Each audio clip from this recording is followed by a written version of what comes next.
In the quiet suburbs of Phoenix, Arizona, a 72-year-old grandmother was about to make a decision that would shock her entire family and change their lives forever. What started as a simple request for help moving to a retirement community turned into the most devastating lesson about taking family for granted that anyone could imagine. Margaret Louise Chen wasn't your typical grandmother. Before we jump back in, tell us where you're tuning in from. And if this story touches you, make sure you're subscribed, because tomorrow, I've saved something extra special for you. For 35 years, she had poured her heart, soul, and every dollar she earned into creating the perfect family home, nurturing 3 children through their most difficult years, and building what she believed was an unbreakable bond of love and mutual respect. When her ungrateful daughter refused to help her in her greatest time of need, Margaret had no idea she was about to discover just how little her decades of sacrifice actually meant to the people she loved most. What began as a mother's simple request for assistance would become a calculated campaign that would strip away everything her children thought they were entitled to, and Phoenix's charity organizations would never be the same after Margaret Louise Chen decided to rewrite her family's future. The Arizona sun was already blazing through my kitchen windows when I poured my first cup of coffee that Tuesday morning, my arthritis-worn hands trembling slightly as I held the ceramic mug that my youngest son had given me for Mother's Day 15 years ago. At 72, I had learned to appreciate these quiet moments before the day's chaos began, though I never could have predicted that this particular morning would mark the beginning of the end of everything I thought I knew about my own family. My name is Margaret Louise Chen, though everyone has called me Maggie for as long as I can remember.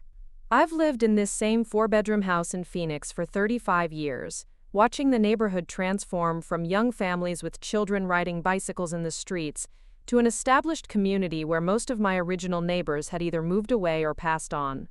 The house itself had been my pride and joy, a 1980s ranch-style home with a swimming pool that had hosted countless birthday parties, graduation celebrations, and holiday gatherings that I had foolishly believed would continue for generations.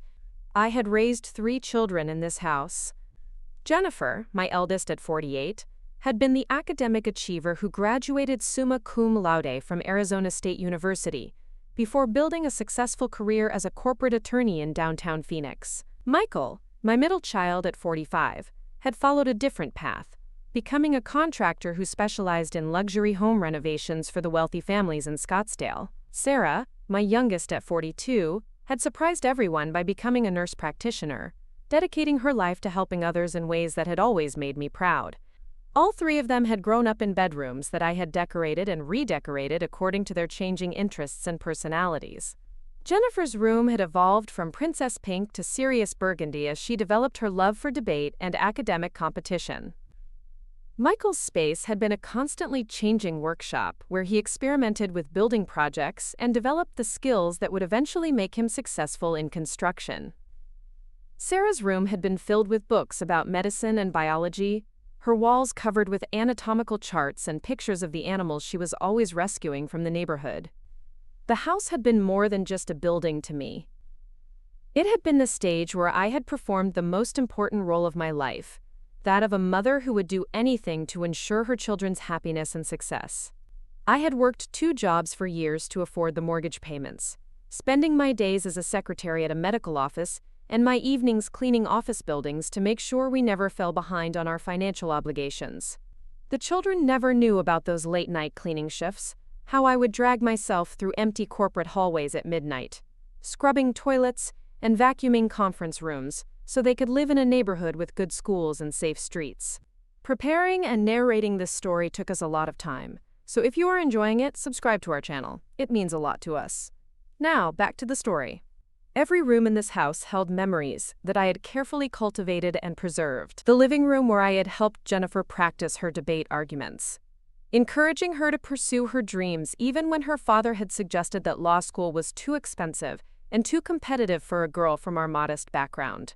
The kitchen where Michael had learned to cook his first meals, standing on a step stool beside me as I taught him that taking care of yourself was an essential life skill that would serve him well. The back patio where Sarah and I had spent countless hours talking about her future in medicine, discussing the challenges she would face, and the difference she could make in other people's lives. I had sacrificed everything for this house and for my children's futures. When my husband David died of a heart attack 12 years ago, I could have sold the house and moved somewhere smaller and more manageable. The insurance money would have been enough to buy a comfortable condominium and leave me with a substantial nest egg for my retirement years. But I chose to stay, believing that this house would always be the center of our family's life, the place where my children would bring their own families for holidays and celebrations, where my grandchildren would learn to swim in the same pool where their parents had played. The grandchildren had been my greatest joy in recent years. Jennifer had 2 daughters, Emma and Sophie, now 16 and 14, who visited occasionally but seemed more interested in their phones and social activities than in spending time with their grandmother. Michael had 1 son, Jake, who was 12, and lived with his mother in California after Michael's divorce 5 years ago. Sarah had chosen not to have children, focusing instead on her career and what she called her need for personal freedom and financial independence. As the years passed and my arthritis worsened, maintaining the house had become increasingly difficult. The swimming pool required constant attention that I could no longer provide. The landscaping that had once been my pride needed regular care that was beyond my physical capabilities. The roof needed repairs that I couldn't afford on my Social Security income. The air conditioning system that was essential for surviving Phoenix summers was beginning to fail with increasing frequency. 6 months ago, I had finally accepted the reality that I could no longer live independently in this house. The decision had been heartbreaking but practical. I had researched retirement communities throughout the Phoenix area, eventually settling on Sunset Gardens, a well-regarded facility that offered independent living apartments with access to medical care and social activities that would help me maintain my quality of life as I aged. The apartment I had chosen was lovely, a 1-bedroom unit with a small patio that overlooked the community's garden areas. It was a fraction of the size of my current home, which meant that most of my possessions would need to be sold, donated, or distributed among my children. The transition would require careful planning and considerable physical effort, sorting through 35 years of accumulated belongings and memories. More importantly, it would require help from my family. At 72, with arthritis in my hands and knees, I simply couldn't manage such a massive undertaking alone. I needed people who cared about me to help with the heavy lifting, both literally and emotionally. I needed my children to step up and assist their mother during one of the most difficult transitions of her life. I had been putting off the conversation for weeks, knowing that asking for help had never been easy for me. I had spent my entire adult life being the one who provided support and assistance to others, the mother who solved problems rather than creating them. But the move to Sunset Gardens was scheduled for the end of October, just 2 months away, and I could no longer delay the inevitable request for assistance. Jennifer lived only 20 minutes away, in a sprawling house in Paradise Valley, where she and her husband Richard had built what seemed to be a perfect life of professional success and social status. Her law practice specialized in corporate mergers and acquisitions, work that required long hours but provided the kind of income that allowed for luxury cars, expensive vacations, and private schools for the girls. Richard was an investment banker who spent his days managing portfolios for wealthy clients, and his evenings at charity events that were more about networking than genuine philanthropy. Michael lived in Tempe, about 30 minutes from my house, in a modern home that showcased his skills as a contractor and his success in the luxury renovation business. His company had built a reputation for transforming ordinary houses into showplaces for Phoenix's growing population of wealthy retirees and tech industry professionals. He drove a brand new truck equipped with every possible convenience, took frequent trips to Las Vegas and California, and seemed to have recovered completely from his divorce both emotionally and financially. Sarah lived the farthest away, in Flagstaff, where she worked at a hospital that served rural communities throughout northern Arizona. Her work was demanding but rewarding, and she had built a life that centered around her career, her hiking and outdoor activities, and her close circle of friends who shared her interests in environmental conservation and social justice causes. She visited Phoenix perhaps 4 times a year, usually for holidays or special occasions, though those visits had become shorter and less frequent in recent years. I had decided to call Jennifer first, reasoning that as the eldest she might feel a natural responsibility for helping coordinate the family's response to my situation. I knew that she was busy with her law practice and her daughter's activities, but I hoped that she would understand the importance of this transition and the assistance I needed to make it successful. The phone rang 4 times before Jennifer answered, her voice carrying the particular tone of distraction that I had learned to recognize as her normal state of being. She was always juggling multiple responsibilities, always moving from one urgent matter to another, always pressed for time, despite having more resources and flexibility than most people could ever imagine. "Hi, Mom," she said, though I could hear the clicking of computer keys in the background, suggesting that she was multitasking even during our conversation. "What's going on?" "I only have a few minutes before my next client meeting." I had rehearsed this conversation in my mind dozens of times, but hearing Jennifer's rushed tone made me realize that my request would need to be even more carefully presented than I had anticipated. She was already treating our conversation as an interruption to her important work, rather than an opportunity to connect with her mother about a significant life change. "I wanted to talk to you about my move to Sunset Gardens," I began, keeping my voice steady despite the anxiety I was feeling. "As you know, I'll be transitioning to the retirement community at the end of October, and I need some help organizing and packing my belongings." There was a pause in the typing, which I took as a positive sign that Jennifer was giving my request her full attention. "Mom, you know how crazy things are right now with work. I'm in the middle of 3 major deals that are all closing before the holidays. The girls have college prep activities every weekend. Richard's traveling constantly for his job." "I understand that everyone is busy," I replied, trying to keep any note of pleading out of my voice. "I'm not asking for weeks of time. Maybe one weekend where we could work together to sort through the important items and coordinate with the moving company." "Mom, you hired professional movers, right? Isn't that what they're for? To handle all the packing and organizing?" Jennifer's tone suggested that she viewed my request as unreasonable rather than necessary. I mean, how hard can it be to point to what you want to take and let them handle the rest? The casual dismissal of what I knew would be an emotionally exhausting process revealed how little Jennifer understood about what this transition meant to me. This wasn't simply a matter of pointing to furniture and letting strangers pack it into boxes. This was about deciding which pieces of my life were important enough to preserve and which memories could be safely discarded. It was about saying goodbye to the place where I had raised my children and built my identity as a mother and homemaker. "It's not just about the physical packing," I explained, though I could already sense that Jennifer was losing patience with the conversation. "There are family photos going back generations, your father's personal belongings that I've been saving, items that belong to your grandparents. I need help deciding what should go to which family members and what should be preserved for the grandchildren." "Mom, honestly, most of that old stuff probably just needs to be thrown away. Emma and Sophie aren't interested in antique furniture or old photographs. They live in a digital world. Maybe you could just take pictures of the important stuff and donate the rest to charity." The suggestion that 35 years of carefully preserved family history should be photographed and discarded struck me like a physical blow.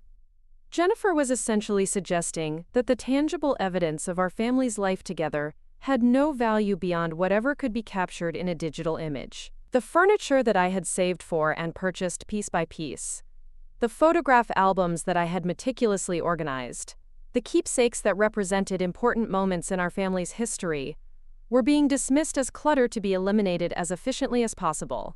"I see," I said quietly, though I was beginning to understand that Jennifer's response reflected priorities that had nothing to do with family obligation or emotional connection. "Well, I'll certainly take your suggestion into consideration." "Great. I'm sorry I can't be more helpful right now, but you know how it is. October is actually perfect timing, because things should calm down a bit after the holidays. Maybe we can plan something for Christmas at the new place." The conversation ended with Jennifer's promise to call me back when she had more time, though we both knew that such time would never materialize. Her life was structured around professional obligations and social activities that left no room for the kind of sustained emotional engagement that my transition would require. I was an item on her mental to-do list, somewhere below client meetings and daughter's college applications, but above routine household maintenance. My call to Michael produced a similar result, though his excuses were different and perhaps more honest about his priorities. His construction business was entering its busy season, as Phoenix residents prepared for the mild winter months, that made outdoor renovation projects possible. He had 3 major jobs scheduled through the end of the year, each requiring his personal supervision and attention to detail that had built his reputation in the luxury market. "Mom, I wish I could help, but you picked literally the worst possible time," he said, though his tone suggested that any time would have presented similar challenges. "I've got the Henderson project in Scottsdale that's running behind schedule, the Wilson renovation that's turning into a complete nightmare, and the new Martinez house that's supposed to be finished before Thanksgiving. I understand that work is important, Michael, but this is a one-time situation. I'm not asking you to abandon your business. I just need some help during 1 or 2 weekends to sort through everything and coordinate the move. Mom, you don't understand how this business works. If I miss deadlines or don't give clients my full attention, they'll find someone else. There are hundreds of contractors in Phoenix who would love to take over my projects. I can't afford to lose focus right now." Michael's response revealed the same fundamental misunderstanding of priorities that Jennifer had demonstrated. His professional obligations, important as they were, had become so central to his identity that family responsibilities were viewed as threats to his success rather than essential components of a balanced life. The mother who had sacrificed her own career advancement to ensure his success was now being told that helping her was incompatible with maintaining the business she had made possible. "What about Jake's next visit?" I asked, referring to my grandson who spent 1 weekend per month with Michael. "Maybe we could coordinate so that he could be part of the process. It might be meaningful for him to help preserve family history." "Mom, when Jake's here, that's our time together. I'm not going to spend his visit making him work in your dusty attic or basement. He's 12 years old. He wants to go to movies and play video games, not sort through old boxes of junk." The characterization of my life's accumulation of memories and keepsakes as junk completed the picture of Michael's attitude toward my situation. Like Jennifer, he viewed my request for assistance as an imposition, rather than an opportunity for family connection. The possessions that represented decades of love and care were obstacles to be eliminated, rather than treasures to be preserved and shared. Sarah's response, when I finally reached her 2 days later, was perhaps the most disappointing, because it came wrapped in language that suggested greater understanding and compassion. As a healthcare professional, she was trained to recognize the emotional challenges that elderly people face during major life transitions. Her work with patients and families had given her insight into the psychological impact of moving from independent living to assisted care environments. "Mom, I completely understand how overwhelming this must feel," she said, her voice carrying the professional warmth that she used with patients who were facing difficult diagnoses or treatment decisions. Major life transitions are always challenging, especially when they involve giving up a home that holds so many memories. For a moment, I thought that Sarah would be different, that her professional training and personal maturity would translate into practical assistance and emotional support. I was wrong. But I think this might actually be a great opportunity for you to practice letting go of material attachments and embracing a simpler lifestyle. You've been carrying the burden of maintaining that big house for years. Moving to Sunset Gardens will free you from all those responsibilities and allow you to focus on what really matters, which is your health and your relationships. Sarah's response was perhaps more infuriating than her siblings' honest selfishness, because it wrapped rejection in therapeutic language that made my need for help sound like an unhealthy attachment to material possessions.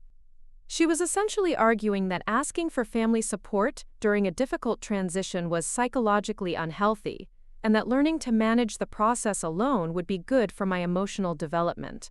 "I'm not asking anyone to carry my burdens," I replied, trying to keep my voice level despite my growing frustration. "I'm asking for help with a practical task that requires more physical capability than I currently possess." "Mom, I think you're stronger than you realize. This could be an empowering experience if you approach it with the right mindset. Hire professional organizers. Donate most of your things to charity. Keep only what you absolutely need for your new apartment. You'll probably find the process liberating." The conversation continued for another 10 minutes, with Sarah offering various suggestions for professional services that could handle the tasks I had hoped my family would share. Professional organizers, estate sale companies, charitable donation services, moving consultants who specialized in senior transitions. She had apparently researched the entire industry of businesses that existed to help elderly people whose families were too busy or too disinterested to provide assistance themselves. I know it seems expensive to hire all these professionals, Sarah concluded, but think about it as an investment in your new independent lifestyle. You don't want to start this next phase of your life feeling dependent on family members who have their own responsibilities and obligations. As I hung up the phone after Sarah's call, I sat in my kitchen for a long time, looking around at the home I had created and maintained for 35 years. Every corner held memories of my children's lives, moments when I had put their needs ahead of my own comfort and convenience.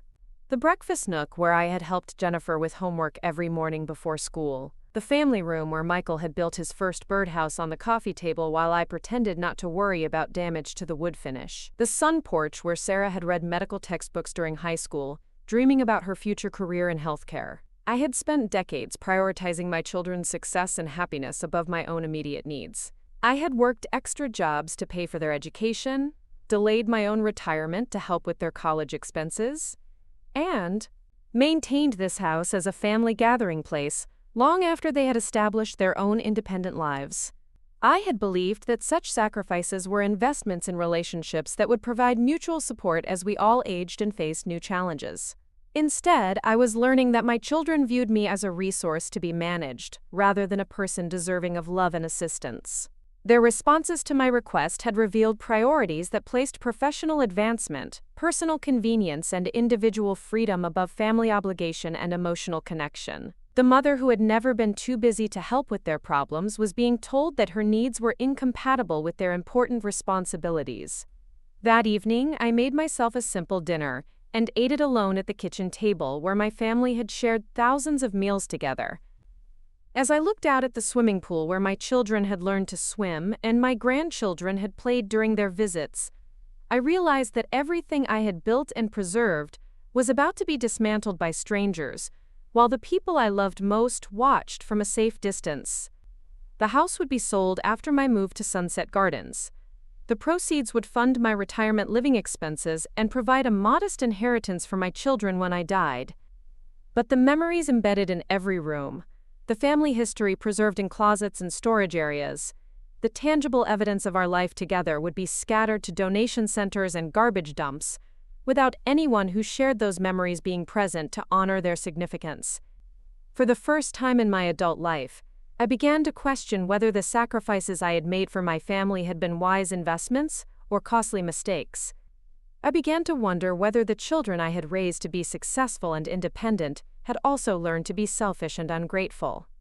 Most importantly, I began to consider whether I had any power left to teach them lessons they apparently still needed to learn. The Arizona heat was finally beginning to ease as September arrived, but the chill I felt had nothing to do with the weather. It was the cold realization that the family I had devoted my life to building was not the family I had actually created. My children had learned to take my love and support for granted, assuming that it would always be available without requiring reciprocation or appreciation. As I sat in my kitchen that evening, surrounded by 35 years of memories, and facing 2 months of overwhelming work that I would apparently handle alone, I made a decision that would change everything. If my children couldn't be bothered to help preserve their family history, perhaps it was time to ensure that someone who would appreciate it received the gift of my life's work instead. The idea came to me slowly at first, then with increasing clarity and determination. If my family viewed my possessions as worthless junk to be discarded as quickly as possible, maybe I should find people who would recognize their true value. If my children were too busy with their important lives to help their mother during a difficult transition, perhaps they didn't deserve to inherit the results of her lifetime of sacrifice. I spent the rest of the evening researching charitable organizations throughout Phoenix, looking for groups that would appreciate not just the financial value of my donations, but the love and care that had gone into creating the home I was preparing to leave behind. I was no longer just planning a move to a retirement community. I was planning to teach my ungrateful children the most important lesson of their lives. The sleepless nights that followed my children's rejections were filled with a strange mixture of heartbreak and growing determination. I found myself wandering through my house at 3 a.m, touching furniture that I had carefully selected over the years, looking at photographs that documented every milestone of my children's lives, and slowly beginning to see everything through completely different eyes. What had once been treasures to be preserved for future generations were becoming evidence of my own foolishness in believing that love and sacrifice would naturally be reciprocated. I had always been what people called a practical woman, someone who solved problems rather than dwelling on disappointments. But this situation required more than practical solutions. It demanded a fundamental reassessment of relationships that I had never questioned and assumptions about family loyalty that were proving to be completely wrong. As I moved through rooms that held decades of memories, I began to understand that my children's responses had revealed something essential about their character that I had been unwilling to acknowledge. The breakthrough came on a Thursday morning when I was sorting through photograph albums in my bedroom, trying to decide which pictures were worth preserving during my move to Sunset Gardens. I came across a photo from Jennifer's law school graduation, where she was standing between me and her father, all of us beaming with pride at her achievement. I remembered that day so clearly because it had represented the culmination of years of sacrifice and support that had made her education possible. David and I had taken out a second mortgage on the house to help pay for Jennifer's law school tuition. We had eaten countless dinners of rice and beans to keep our expenses low while sending her money for books and living expenses. I had worked overtime at the medical office and taken on additional cleaning contracts to ensure that she could focus on her studies without worrying about financial pressure. When she graduated summa cum laude and landed her first job at a prestigious Phoenix law firm, we had believed that our investment in her future would strengthen our family bonds and create lasting gratitude. Looking at that photograph 15 years later, I realized that Jennifer had never once acknowledged the sacrifices that had made her success possible. She had accepted our financial assistance as her natural due, never expressing genuine appreciation or recognizing that our help had required significant personal cost. Her current refusal to spend one weekend helping with my move was simply the latest example of a pattern of entitlement that had been developing for years. The same pattern was visible in my relationship with Michael. I had spent countless evenings helping him with his homework when he struggled academically, driving him to job sites during high school so he could learn construction skills from family friends, and lending him money to start his contracting business when banks wouldn't approve his initial loan applications. His success in luxury home renovation was built on foundation of knowledge and connections that I had helped him establish, yet he now claimed that helping his mother would threaten the business that wouldn't exist without her support. Sarah's response was perhaps the most painful, because it came disguised as professional wisdom rather than honest selfishness. Her career in healthcare had been made possible by my encouragement during her teenage years when she doubted her ability to succeed in such a demanding field. I had driven her to volunteer opportunities at local hospitals, helped her prepare for medical college entrance exams, and provided emotional support during the difficult years of her nursing education. Her suggestion that I should embrace letting go of material attachments was essentially advice to forget about the family history that had shaped her own successful life. As these realizations accumulated over several days of sleepless reflection, I began to understand that my children's current behavior wasn't an aberration caused by temporary stress or busy schedules. It was the logical result of 35 years of unconditional giving that had taught them to take rather than share, to receive rather than reciprocate, to prioritize their own convenience above family obligation. I had created this problem through my own misguided approach to parenting and family relationships. By always putting their needs ahead of my own, by never asking for help or expecting reciprocation, by treating their success as more important than mutual respect, I had trained them to view me as a resource, rather than a person deserving of love and consideration. But understanding the problem was only the first step. The real question was whether anything could be done to address decades of accumulated entitlement and ingratitude. At 72 years old, with limited time and energy, I needed to decide whether to accept my children's selfishness as unchangeable reality, or to take action that might teach them lessons they had apparently never learned. The idea that had begun forming in my mind during that first evening of rejection was becoming clearer and more compelling with each passing day. If my children couldn't appreciate what I had built for them, perhaps it was time to ensure that my life's work went to people who would value it properly. If they were too busy with their important lives to help preserve our family legacy, maybe they didn't deserve to inherit the benefits of my decades of sacrifice. I began researching charitable organizations throughout Phoenix, with the methodical attention to detail that had characterized every major decision of my adult life. This wasn't going to be an emotional gesture made in anger and regretted later. It was going to be a carefully planned campaign that would address multiple objectives while teaching my children the most important lesson of their lives. The Phoenix Children's Hospital Foundation was the first organization that captured my attention. I had been making small monthly donations to them for years, inspired by their work with families facing medical crises that threatened not just health but financial stability. Their programs provided housing assistance for families with children receiving long-term treatment, educational support for kids who missed school during hospital stays, and emergency financial assistance for parents who couldn't work while caring for sick children. Reading about their services reminded me of my own experience when Sarah had been hospitalized with pneumonia at age 7. The fear and helplessness I had felt during those 3 days when her condition was uncertain had given me lasting empathy for parents facing much more serious medical challenges. The Foundation's work represented exactly the kind of practical compassion that I wanted to support, helping families during their most vulnerable moments without judgment or conditions. I called their development office and spoke with Maria Rodriguez, a program coordinator who explained how major donations were handled and what kinds of recognition might be appropriate for significant gifts.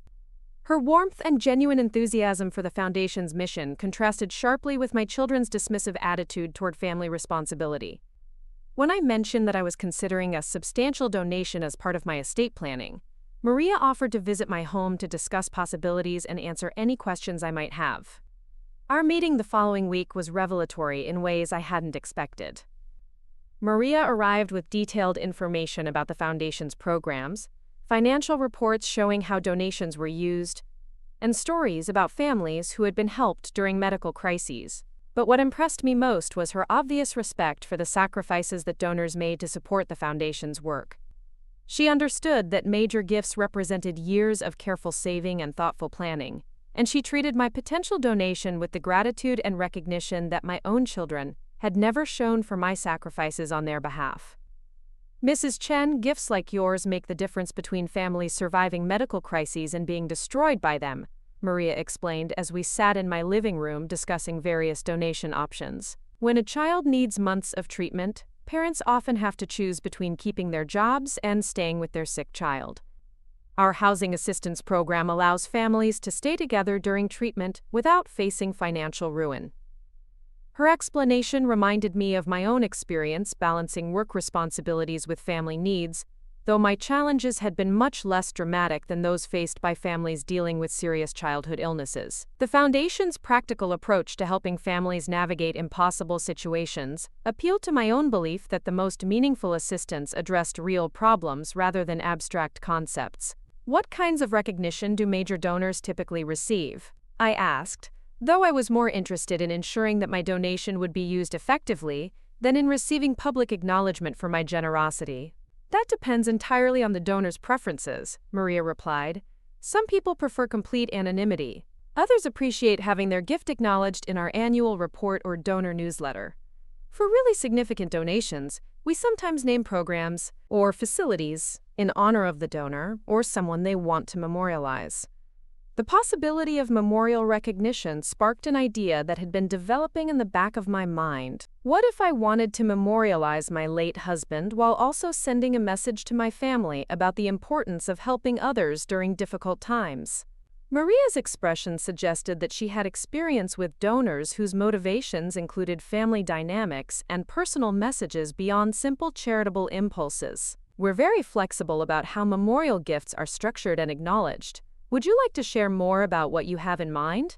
Over the next hour, I explained my situation in carefully edited terms, focusing on my disappointment with my children's unwillingness to help during my transition to retirement living, while emphasizing my desire to support families who understood the importance of mutual assistance and sacrifice.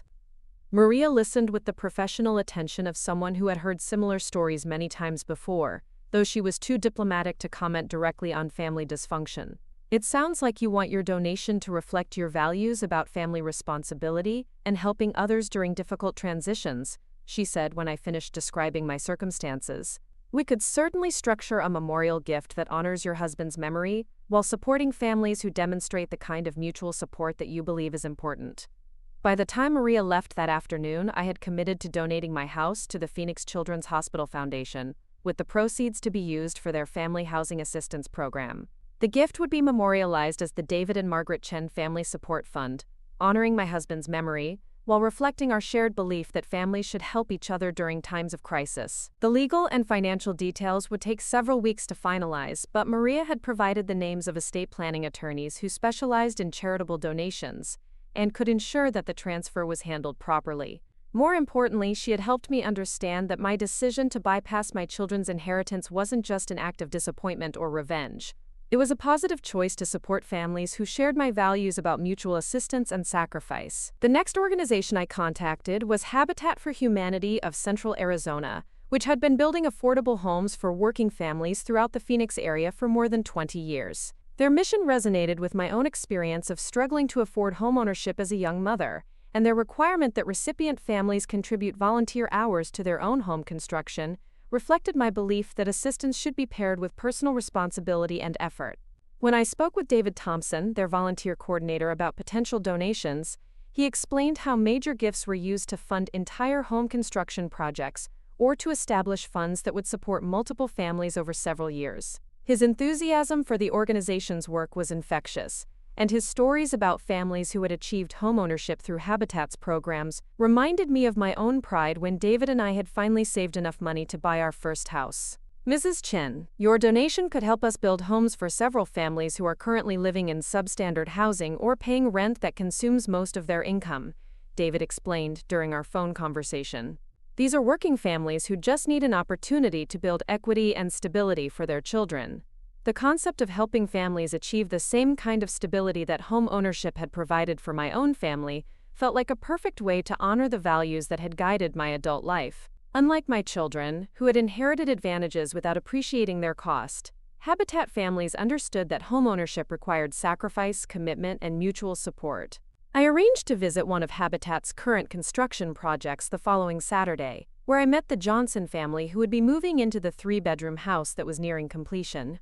Robert Johnson worked 2 jobs as a mechanic and delivery driver, while his wife Carmen cleaned houses and watched neighbors' children to supplement their income.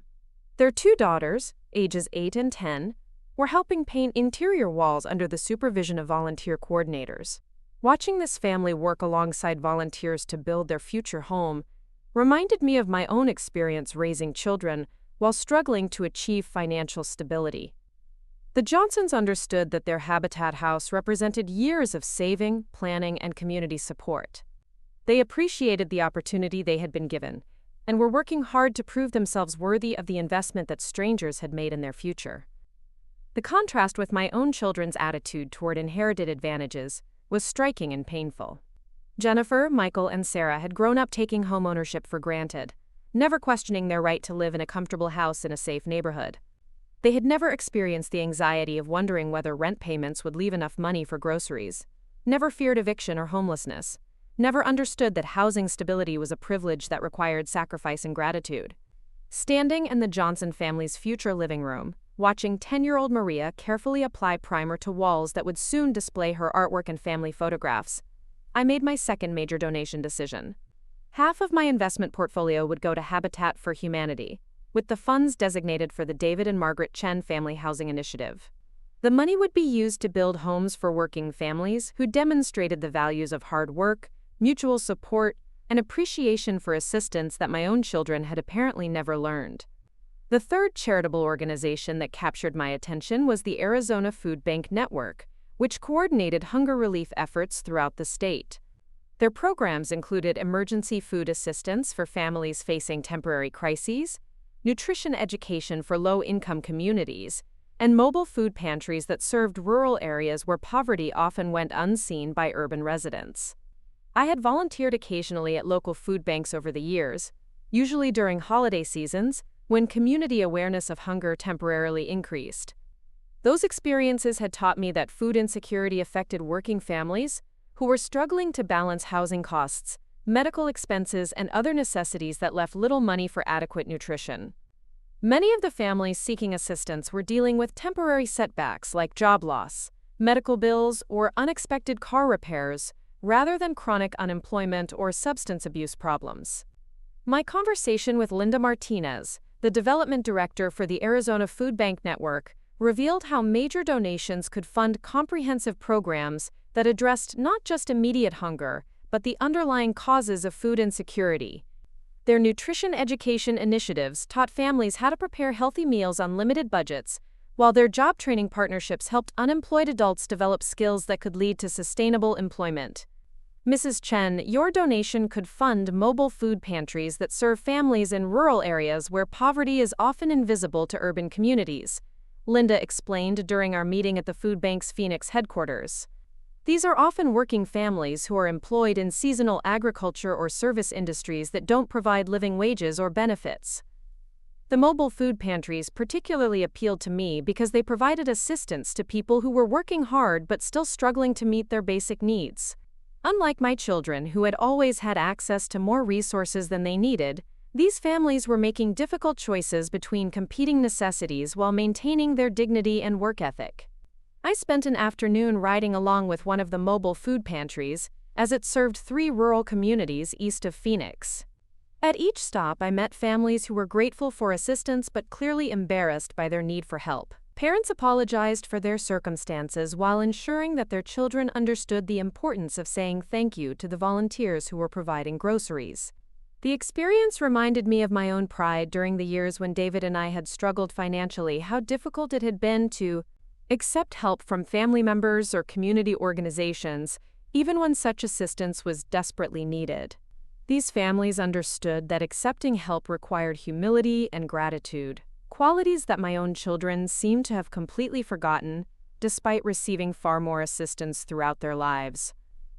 By the end of that afternoon, I had decided to donate the remainder of my investment portfolio to the Arizona Food Bank Network, with the funds designated for the David and Margaret Chen Mobile Nutrition Initiative. The program would provide ongoing support for mobile food pantries, while funding nutrition education programs that would help families maximize the value of their limited food budgets. The legal paperwork required to formalize these charitable donations was more complex than I had anticipated, but the estate planning attorney that Maria Rodriguez had recommended proved to be both competent and understanding of my motivations. Janet Williams had extensive experience with charitable estate planning and seemed genuinely impressed by the thought and research that had gone into my donation decisions. Mrs. Chen, these are substantial gifts that will have lasting impact on the community, Janet said as we reviewed the legal documents that would transfer ownership of my house and investment accounts to the 3 charitable organizations. I'm curious about your family's reaction to your decision to donate your estate rather than leaving it as inheritance. My family will learn about my decision when the donations are finalized, I replied, enjoying the attorney's obvious surprise at my response.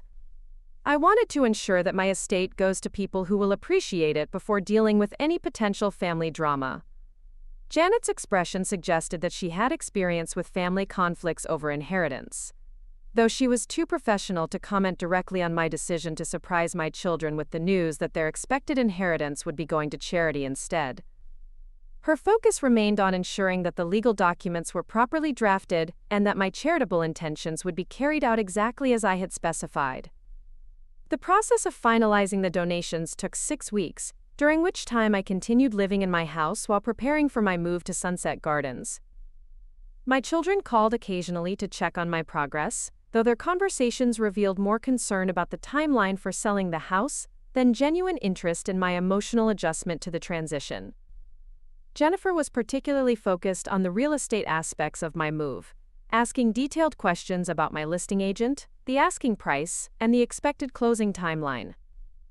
Her questions revealed her assumption that she would inherit a significant portion of the proceeds, though she was careful not to express such expectations directly. Mom, have you thought about what you want to do with the house proceeds after you're settled at Sunset Gardens? She asked during one of our phone conversations. I mean, you probably won't need all that money for living expenses, and it might be wise to think about estate planning while you're still able to make clear decisions. Her suggestion that I might not be capable of making clear decisions much longer was particularly insulting, though I kept my response neutral while filing away another example of her fundamental disrespect for my intelligence and judgment. I'm working with an estate planning attorney to ensure that my assets are distributed according to my values and priorities. That's smart, Mom. I'd be happy to review any documents if you want a legal opinion. Estate planning can be tricky, and you want to make sure everything is structured properly to minimize taxes and maximize the inheritance for your beneficiaries. The assumption that she and her siblings were my obvious beneficiaries revealed how completely Jennifer had taken my generosity for granted over the years. It had never occurred to her that decades of selfishness and ingratitude might affect my decisions about how to distribute the wealth that I had accumulated through years of sacrifice and careful saving. Michael's calls focused on practical concerns about the house sale and my moving timeline, though his questions also revealed expectations about his eventual inheritance. He offered to handle any necessary repairs or improvements that might increase the property value, suggesting that such work could be viewed as an investment in our collective financial future. Mom, I could take care of any maintenance issues before you list the house, he said during one conversation. Fresh paint, minor repairs, maybe some landscaping improvements. It wouldn't cost much, and it could add thousands to the sale price. Think of it as maximizing the family's return on investment. His reference to the family's return on investment demonstrated the same sense of entitlement that Jennifer had expressed, though he was more direct about his financial expectations. Like his sister, Michael had apparently never considered that his refusal to help with my move might affect my decisions about asset distribution. Sarah's conversations were more subtle but equally revealing of her assumptions about inheriting a substantial portion of my estate. Her comments about my new lifestyle at Sunset Gardens included references to the financial security that would come from selling the house and investing the proceeds for my retirement needs. Mom, you'll probably find that you need much less money than you think for living expenses at Sunset Gardens, she said during one of our calls. The facility covers most of your daily needs, and you won't have house maintenance costs anymore. You might want to think about putting most of the house proceeds in investments that will preserve wealth for future generations. Her reference to preserving wealth for future generations was particularly ironic, given her own unwillingness to preserve our family's history and traditions through practical assistance during my move. Like her siblings, Sarah apparently believed that financial inheritance was her natural right regardless of her contribution to family relationships or her mother's emotional needs. None of my children had called to ask about my emotional adjustment to leaving the house where they had grown up, or to offer assistance with the overwhelming task of sorting through decades of accumulated possessions, or to suggest that we should spend time together preserving family memories before I moved to Sunset Gardens. Their concern was entirely focused on practical matters that affected their own interests rather than emotional support that might have helped me during a difficult transition. By early October, all the legal paperwork for my charitable donations had been finalized, and the house was officially scheduled to be transferred to the Phoenix Children's Hospital Foundation immediately after my move to Sunset Gardens. My investment portfolios had been restructured to provide immediate funding for the Habitat for Humanity and Arizona Food Bank Network programs that would bear my family's name while reflecting values that my children had apparently forgotten. The moving company had been scheduled for October 30th, just 3 days before my 73rd birthday. The timing was deliberate, as I wanted to begin this new phase of my life with a clean slate and a clear conscience about the decisions I had made. My children would learn about their lost inheritance on my birthday, when the charitable donations would be announced publicly through press releases that the 3 organizations had prepared to recognize major gifts. As I packed my personal belongings during those final weeks in the house, I felt a strange mixture of sadness and anticipation. I was genuinely sorry to leave the place where I had raised my family and built my identity as a mother and homemaker. But I was also excited about the impact that my donations would have on families who understood the value of mutual support and shared sacrifice. The photograph albums that my children had dismissed as worthless junk were carefully packed for my new apartment, where they would remind me of happier times when I had believed that love and generosity would naturally be reciprocated. The furniture that they had suggested donating to charity was being donated to charity, though not in the way they had expected. The family heirlooms that they had shown no interest in preserving were going to families who would appreciate the love and care that had gone into creating a stable, nurturing home environment. On the evening before my move, I walked through my empty house one final time, saying goodbye to rooms that held 35 years of memories, while feeling completely at peace with my decision to ensure that my life's work would benefit people who shared my values about family responsibility and community support.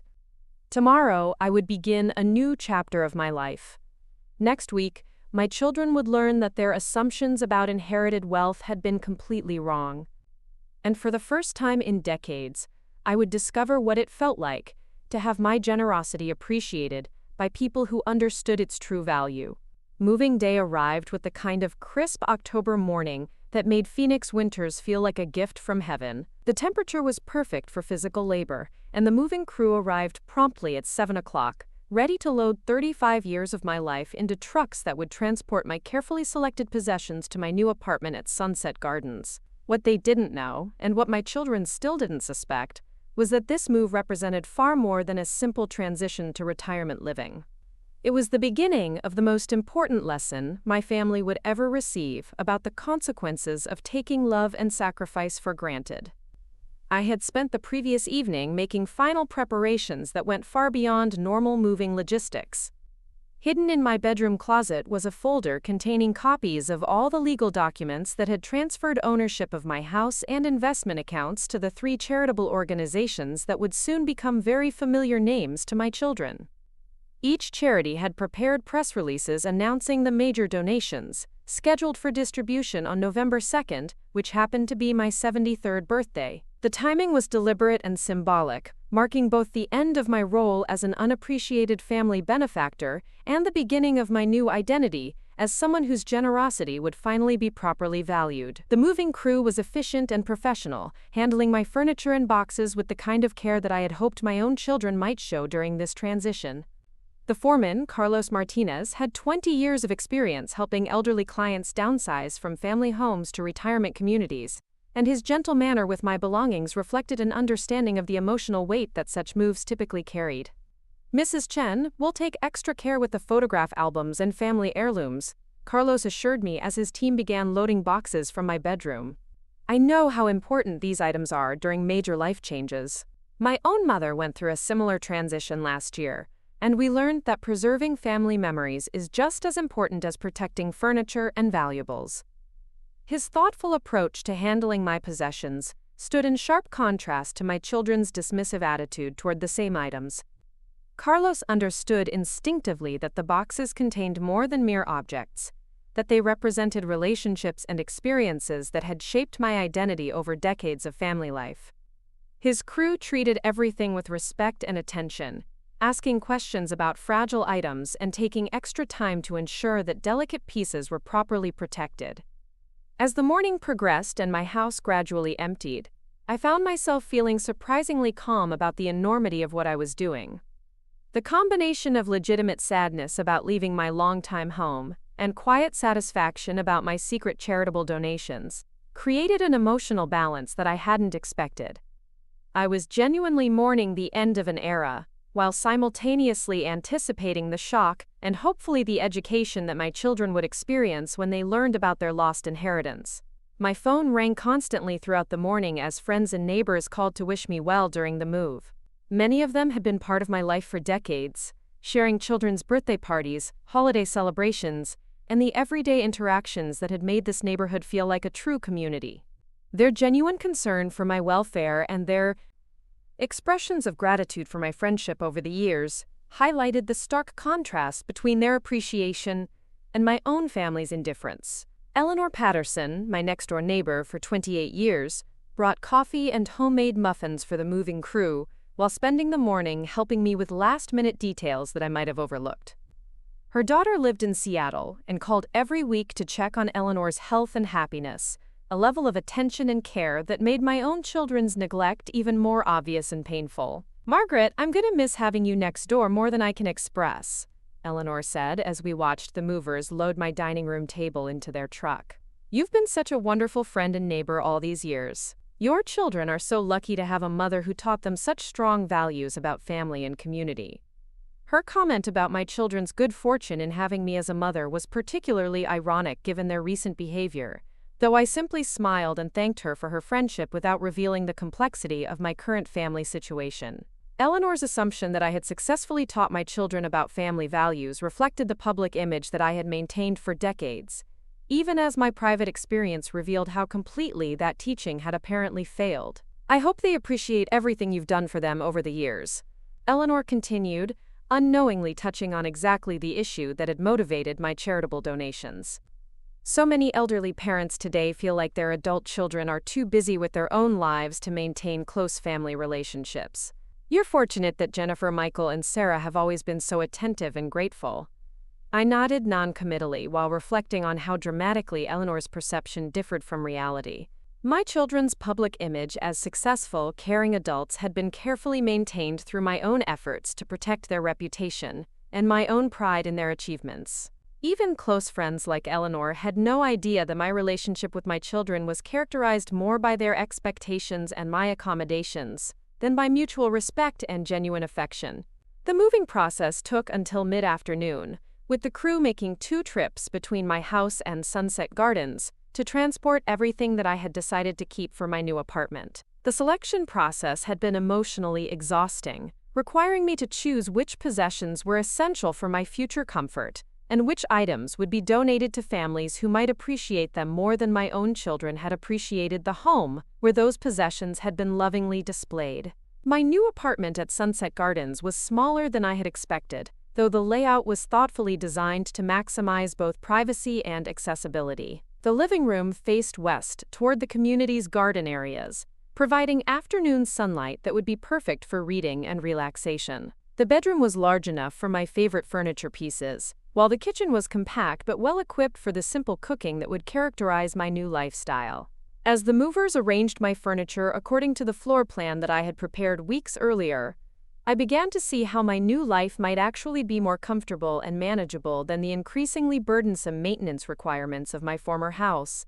The apartment felt cozy rather than cramped, and the community amenities would provide social opportunities that had been missing from my isolated suburban existence. The moving crew finished their work by 4 o'clock, leaving me alone in my new home for the first time. The silence was different from the familiar quiet of my old house, carrying possibilities rather than memories, suggesting new experiences rather than reminding me of past disappointments. For the first time in months, I felt genuinely optimistic about my future, rather than simply resigned to necessary changes. My children called that evening to check on my first day at Sunset Gardens, though their conversations revealed more curiosity about the house sale timeline than genuine concern about my emotional adjustment.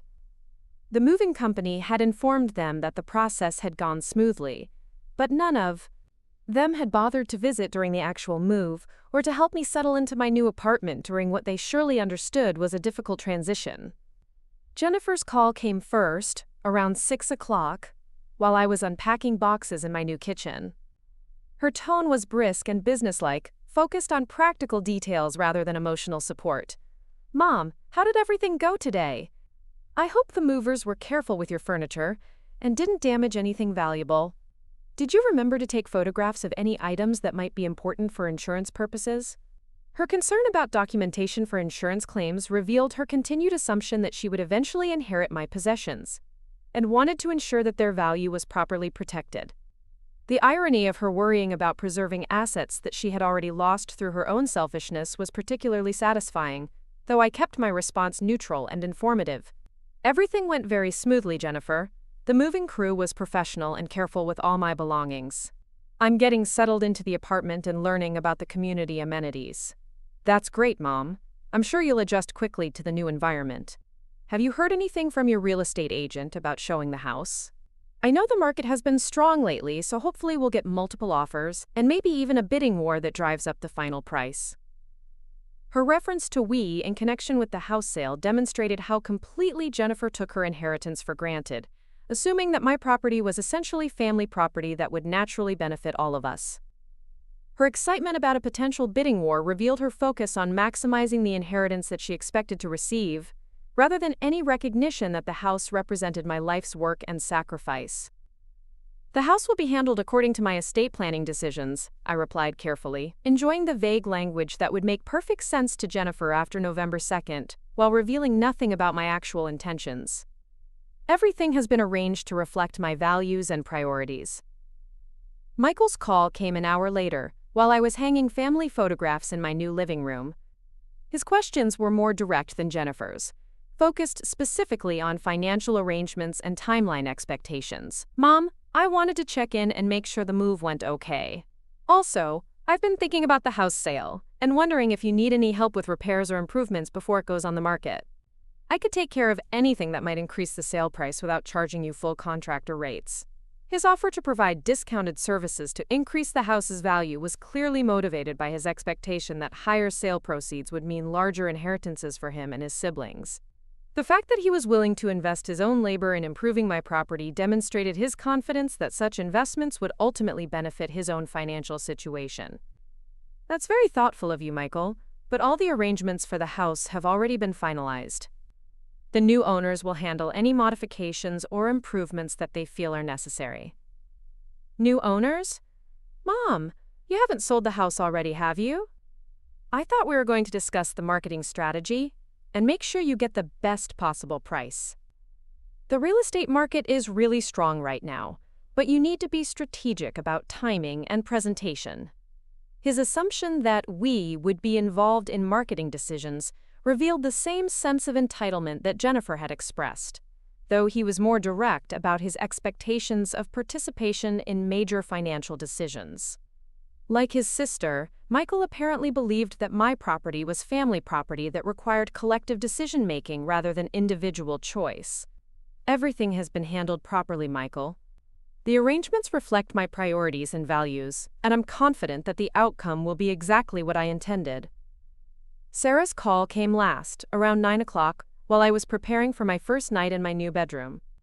Her approach was more subtle than her siblings, wrapping her financial curiosity in language about my emotional well-being and adjustment to retirement living. Mom, I hope your first day at Sunset Gardens was positive and that you're feeling good about the transition. Major life changes can be emotionally challenging, but they also provide opportunities for personal growth and new experiences.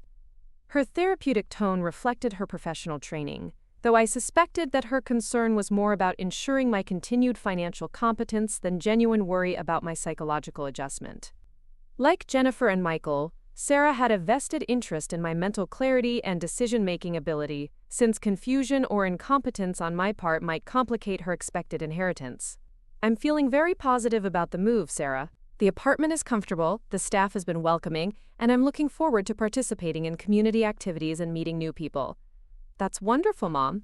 Have you had a chance to think about your long-term financial planning now that the house sale will provide additional resources? I know you're working with an estate planning attorney, but you might want to consider consulting with a financial advisor who specializes in retirement planning for senior living communities. Her suggestion about financial planning revealed the same underlying assumptions about inheritance that her siblings had expressed, though she was more careful to frame her interest in terms of my well-being rather than her own expectations. Sarah apparently believed that professional financial advice would ensure that my estate was managed in ways that would maximize inheritances while providing adequate resources for my retirement needs. My financial arrangements have been carefully planned with professional assistance, Sarah. Everything has been structured to reflect my values about family responsibility and community support. All three conversations followed similar patterns, with my children expressing perfunctory concern about my well-being, while revealing their primary interest in the financial implications of my move and house sale. None of them asked about my emotional adjustment to leaving the home where they had grown up, or offered to visit during my first week at Sunset Gardens, or suggested that we should spend time together processing this major life transition. Their focus remained entirely on practical matters that affected their own interests, particularly the timeline and financial arrangements surrounding the house sale and my estate planning decisions. The complete absence of genuine emotional support or family connection during what they surely understood was a difficult transition confirmed that my charitable donation decisions had been absolutely correct. Over the following days, I settled into the rhythm of life at Sunset Gardens while secretly anticipating the revelation that would occur on my birthday. The community was more welcoming and stimulating than I had expected, with residents who had fascinating backgrounds and life experiences that made daily conversations genuinely engaging. Many of them had dealt with similar family disappointments during their own transitions to retirement living, though few had taken such dramatic action to address ungrateful children and entitled expectations. Dorothy Williams, my neighbor across the hall, had moved to Sunset Gardens 3 years earlier, after her son and daughter-in-law had made it clear that they expected her to sell her house and move to a smaller place so that her estate could provide college funding for their children.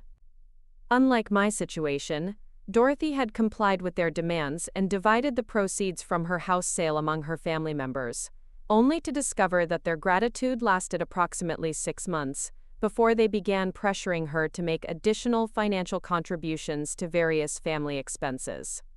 Margaret, I learned too late that giving adult children everything they want doesn't make them appreciate you more, Dorothy explained during one of our coffee conversations in the community dining room. It just teaches them that you're a resource to be managed rather than a person to be loved.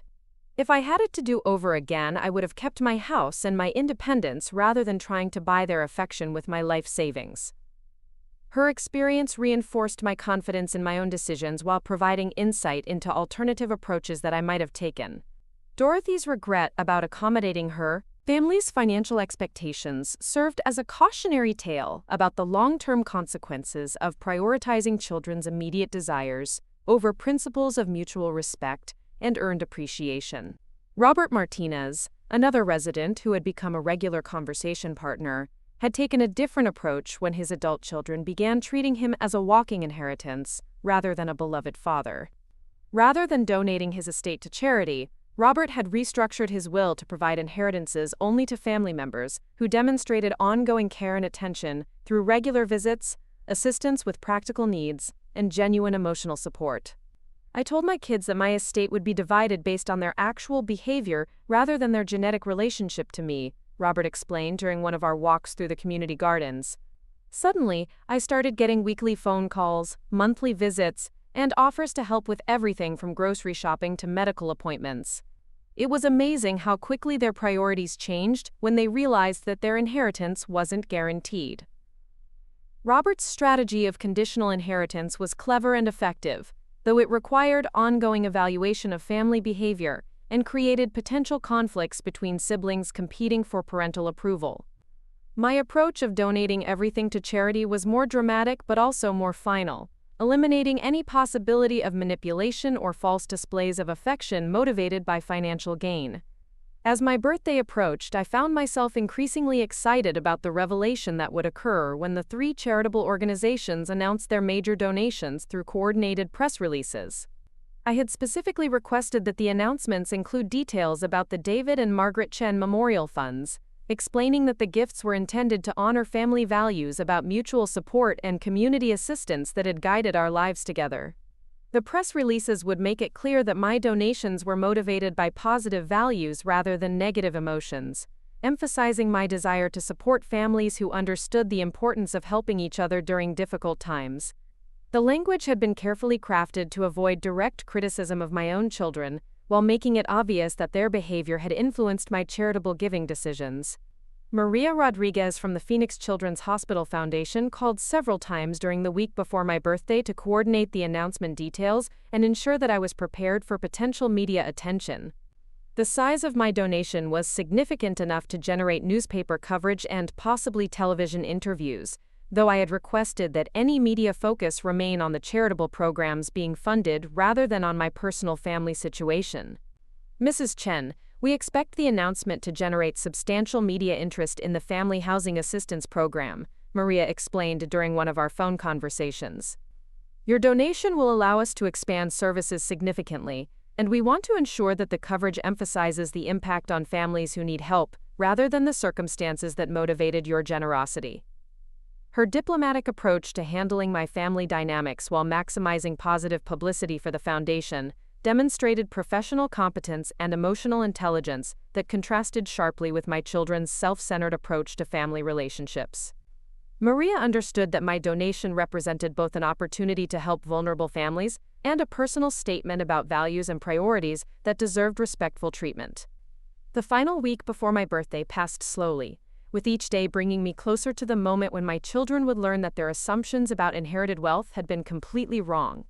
I spent the time exploring Sunset Gardens amenities, developing friendships with other residents, and gradually adjusting to a lifestyle that was more social and structured than my previous suburban isolation. On November 1st, the day before my birthday and the scheduled announcement, I received my final calls from Jennifer, Michael, and Sarah before their world changed forever. Each conversation followed familiar patterns, with perfunctory expressions of concern about my adjustment to retirement living, followed by subtle inquiries about estate planning and financial arrangements. None of them mentioned my upcoming birthday or suggested any plans for celebration or recognition. Their complete failure to acknowledge what should have been an important family milestone provided the perfect final example of their selfishness and lack of consideration for anyone's needs beyond their own immediate interests. As I prepared for bed that evening, knowing that tomorrow would bring the most dramatic family confrontation of my life, I felt completely at peace with the decisions I had made. My estate would benefit families who understood the value of mutual support and shared sacrifice.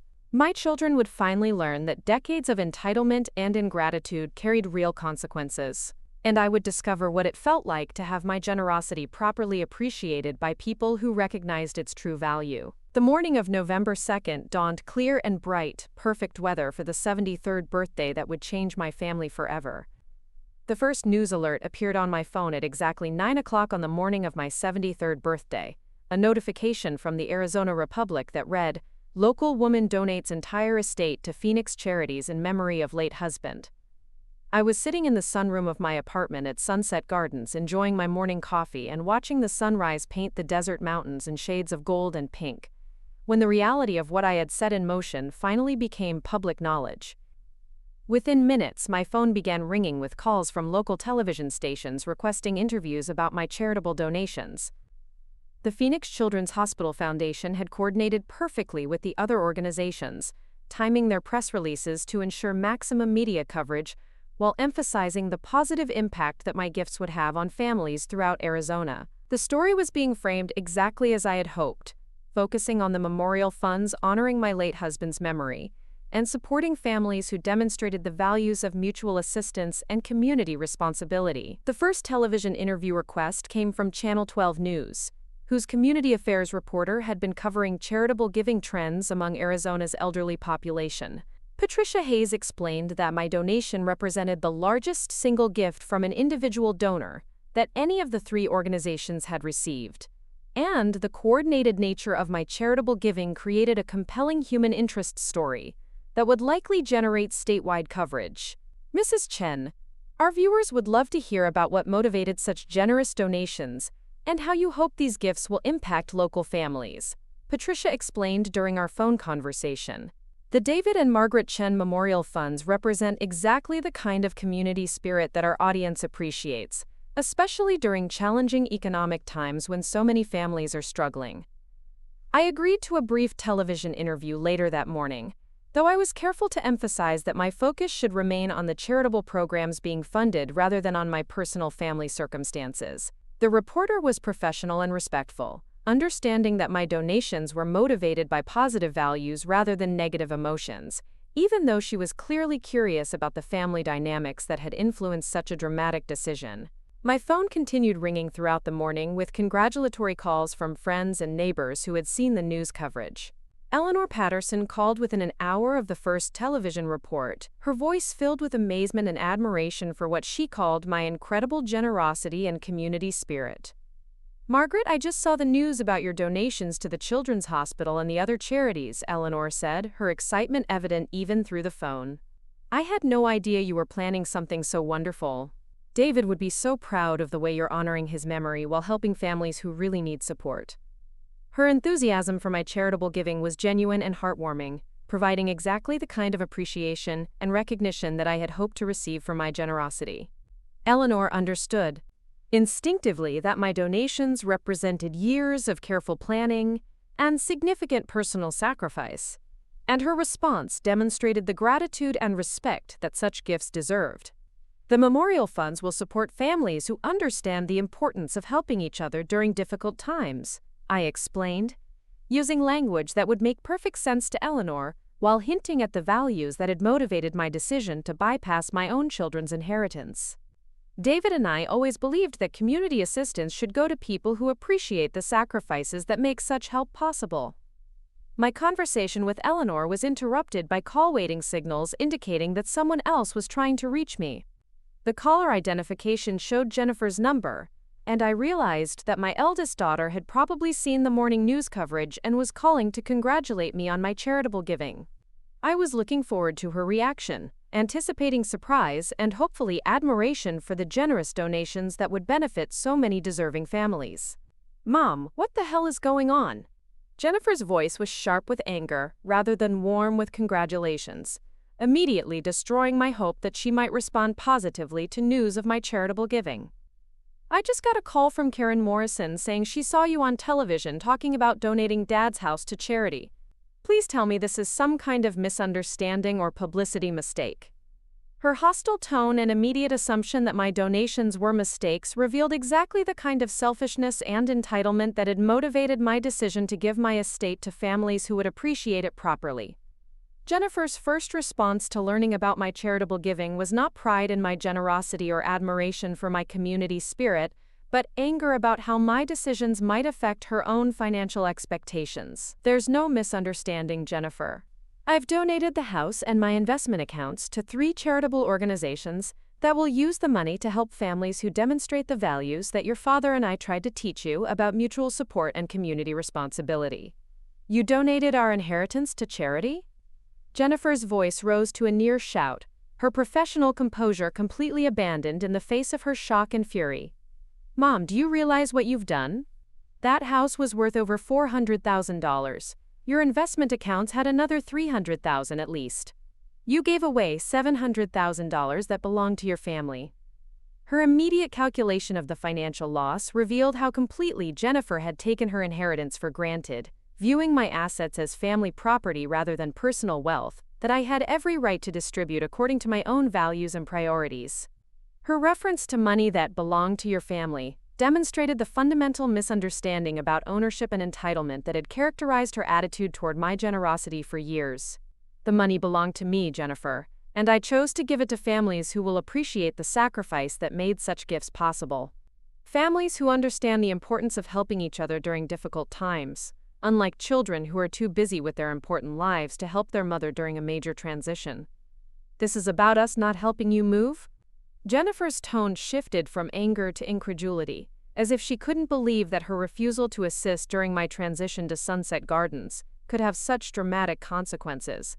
"Mom, you're punishing us financially because we couldn't take time off work to pack boxes and sort through old photographs?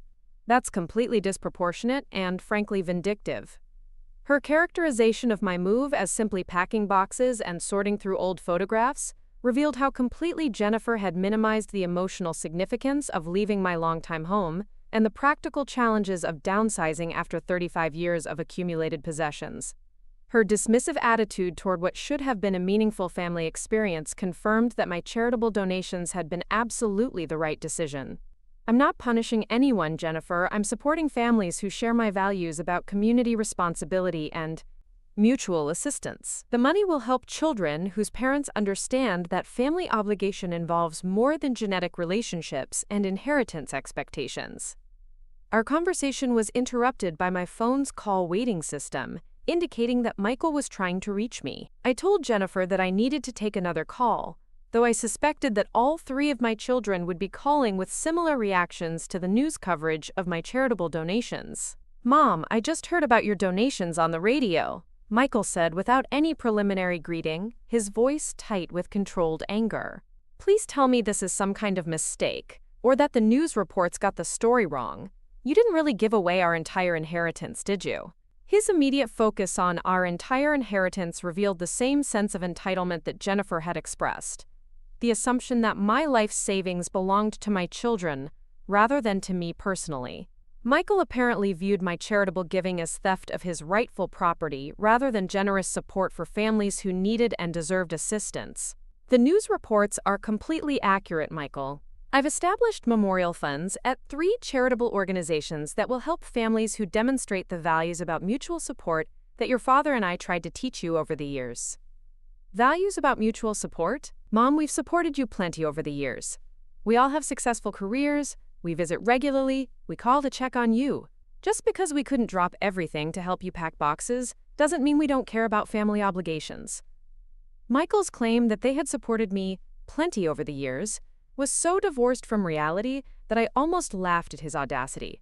His definition of family support apparently included maintaining successful careers funded by my sacrifices, visiting occasionally when convenient, and making perfunctory phone calls to check on my welfare without offering practical assistance during challenging times. Supporting me would have meant recognizing that leaving the home where I raised you was emotionally difficult and required more than just hiring professional movers, I replied, keeping my voice calm despite my growing irritation with his self-serving interpretation of family relationships. Supporting me would have meant spending time helping me preserve family memories and sort through possessions that represented decades of love and sacrifice for your benefit.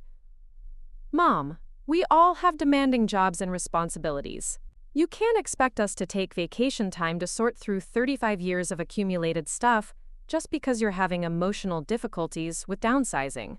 That's what professional services are for. His casual dismissal of my emotional needs and his characterization of my request for family assistance as unreasonable expectations revealed exactly why my charitable donations had been necessary. Michael viewed my feelings and practical needs as inconveniences to be handled by hired professionals rather than opportunities for family connection and mutual support. Before I could respond to Michael's latest display of selfishness, my phone indicated that Sarah was calling on the other line. I told Michael that I needed to take the call, anticipating that my youngest daughter would react with similar anger and entitlement to news of her lost inheritance. Mom, I just got off the phone with Jennifer and I can't believe what she told me about your donations to charity, Sarah said, her voice carrying the particular strain of someone trying to maintain professional composure while experiencing personal crisis. Please tell me there's some way to reverse these decisions or that you've retained enough assets to provide reasonable inheritances for your children.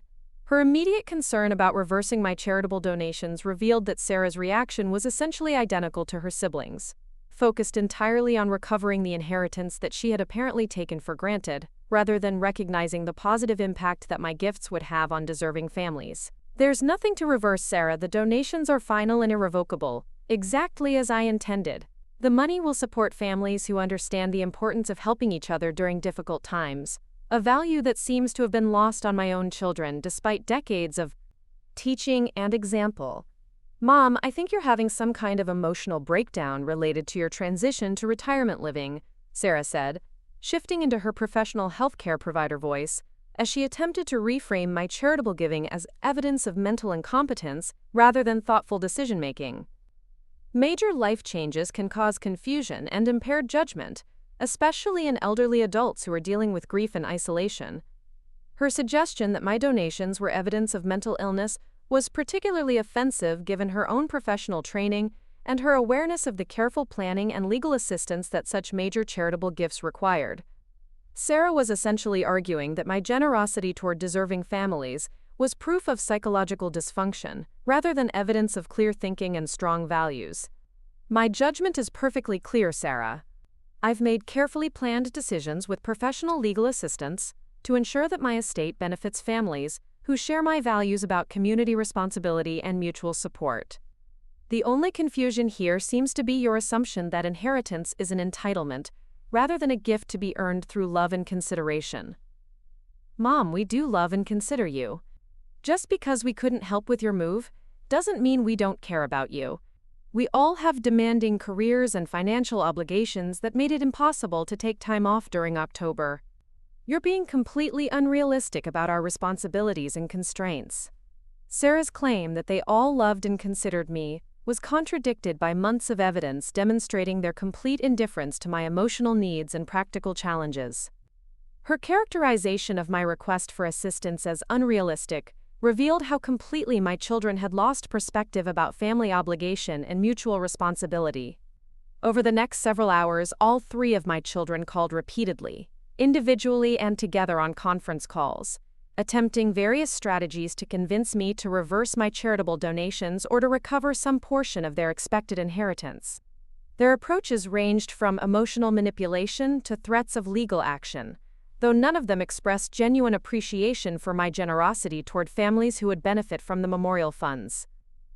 Jennifer's legal background led her to research possibilities for challenging charitable donations on grounds of mental incompetence or undue influence, though she quickly learned that my careful documentation and professional legal assistance had made such challenges virtually impossible. Her conversation with my estate planning attorney confirmed that the donations were legally sound and irrevocable, leaving no avenue for recovery of the inheritance that she had assumed was rightfully hers. Michael's response was more direct and angry, focusing on what he called the injustice of losing inheritance because of his busy work schedule during my moving period. His sense of entitlement was so complete that he genuinely believed his professional obligations justified ignoring family responsibilities, and that my charitable giving represented punishment for behavior that he considered perfectly reasonable. Sarah attempted the most sophisticated manipulation, combining her healthcare background with emotional appeals about family relationships and my psychological well-being. Her argument that my donations were evidence of mental decline was particularly insulting, though it revealed her desperation to find some explanation for my decisions that didn't require acknowledging her own selfishness and ingratitude.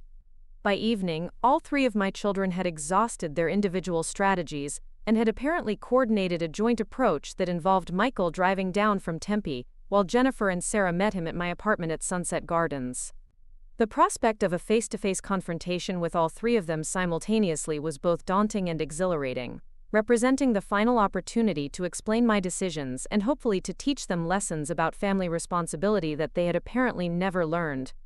They arrived at 7 o'clock, their faces grim with determination and barely controlled anger. The sight of my three successful, accomplished children standing in my doorway with expressions of hostility and entitlement, rather than love and understanding, confirmed that my charitable donations had been absolutely the right decision. These were not people who deserved to inherit the benefits of my lifetime of sacrifice and careful saving. "Mom, we need to talk," Jennifer announced as they entered my apartment without waiting for an invitation, their attitude suggesting that this was an intervention rather than a family visit. "All three of us have taken time off work to drive here and discuss this situation with you. We think you've made some serious mistakes that need to be corrected before it's too late." Their arrival as a unified group, their assumption that my decisions were mistakes requiring correction, and their focus on legal and financial remedies rather than emotional understanding revealed how completely my children had missed the point of my charitable giving.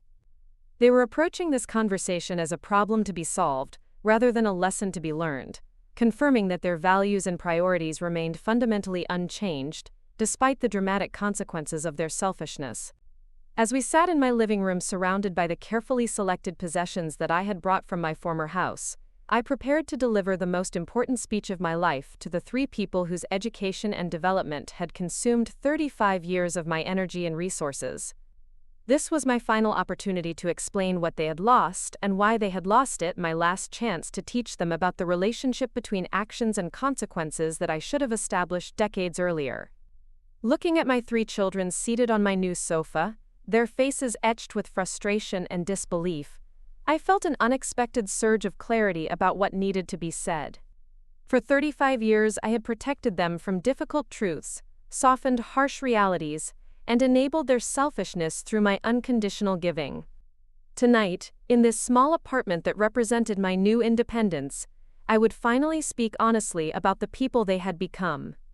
Before any of you say another word about reversing my donations or questioning my mental capacity, I want you to listen to something I should have told you years ago, I began, my voice steadier than I had expected. You didn't lose your inheritance because you were too busy to help me move. You lost it because you've spent decades taking my love and sacrifice for granted, while learning absolutely nothing about gratitude, family responsibility, or basic human decency. Jennifer started to interrupt, but I raised my hand to stop her. I worked 2 jobs for years to pay for your law school, Jennifer. I took out a second mortgage on my house so you could focus on your studies instead of worrying about money. When you graduated and started making 6 figures annually, did you ever once acknowledge that sacrifice? Did you ever offer to help repay those loans or express genuine appreciation for what your father and I gave up for your success? Her face flushed red, but she remained silent as I continued. Michael, I spent countless evenings helping you with homework because school was difficult for you. I drove you to construction sites so you could learn trades from my friends. I lent you $15,000 to start your business when no bank would approve your loan. Your success exists because of foundation I helped you build, yet you claimed that helping your mother with one move would threaten everything you've accomplished. Michael opened his mouth to respond, but I wasn't finished. And Sarah, my youngest, who I encouraged through every doubt about medical school, who I supported through years of demanding training, who I praised for choosing a career helping others. You suggested I hire professionals to handle my emotional needs, because learning to let go of material attachments would be good for my psychological development. You turned my request for family support into a therapy session about my supposed character flaws. The silence in my living room was deafening as they processed what I was telling them. For the first time in their adult lives, they were hearing unfiltered truth about their behavior and character, without my usual protective editing or diplomatic softening. The money I donated to those charities will help families who understand something you've never learned, I continued. That love is demonstrated through actions, not just words. That family means showing up when people need you, not just when it's convenient. That gratitude is expressed through behavior, not just occasional phone calls asking about your inheritance timeline. Mom, this is ridiculous, Jennifer finally managed to say, though her voice lacked its usual confidence. We're successful adults with demanding careers. We can't drop everything every time you need help with household projects. That's what professional services exist for. Professional services exist because children like you have abdicated their family responsibilities, I replied without hesitation. Dorothy Williams down the hall gave her kids everything they demanded, and now they ignore her completely because they already got what they wanted. Robert Martinez had to threaten to cut his children out of his will before they started visiting regularly. I chose a different approach. You chose to steal our inheritance and give it to strangers, Michael said bitterly. $700,000 that you spent our entire lives building for your family. Money that should have helped your grandchildren with college, should have given us security for our futures. I spent my entire life building that money for people who would appreciate it, I corrected him. You've proven that you're not those people. The families who will benefit from these memorial funds understand that receiving help requires showing gratitude and giving back to others. Something you three never learned despite decades of opportunity. Sarah leaned forward, switching into her professional counselor voice. Mom, I understand that you're hurt by our response to your moving situation, but don't you think this punishment is somewhat extreme? We can work on improving our family communication and support systems without eliminating our children's financial security. This isn't punishment, Sarah, it's education. For the first time in your lives, you're experiencing real consequences for selfish behavior. The lesson you're learning tonight is one I should have taught you 30 years ago. The conversation continued for another hour, with my children cycling through anger, bargaining, and desperate attempts to find some compromise that would restore their lost inheritance. But I had made my peace with these decisions months ago, and their continued focus on financial recovery rather than genuine self-reflection only confirmed that my charitable giving had been absolutely necessary. As they prepared to leave, defeated and still uncomprehending, Jennifer made one final attempt. Mom, if you won't reverse the donations, will you at least consider leaving whatever assets you accumulate in the future to your grandchildren? Emma and Sophie shouldn't be punished for their parents' mistakes. My grandchildren will inherit something far more valuable than money, I replied. They'll inherit the example of a grandmother who chose to support families who understand the importance of mutual care and community responsibility. Perhaps watching their parents learn these lessons will teach them values that my own children apparently never absorbed. After they left, I sat alone in my apartment feeling lighter than I had in years. The confrontation I had dreaded had actually been liberating, allowing me to speak truths that had been building inside me for decades. My children would eventually adjust to their reduced financial expectations, and perhaps this experience would motivate them to develop the character traits that should have guided their behavior all along.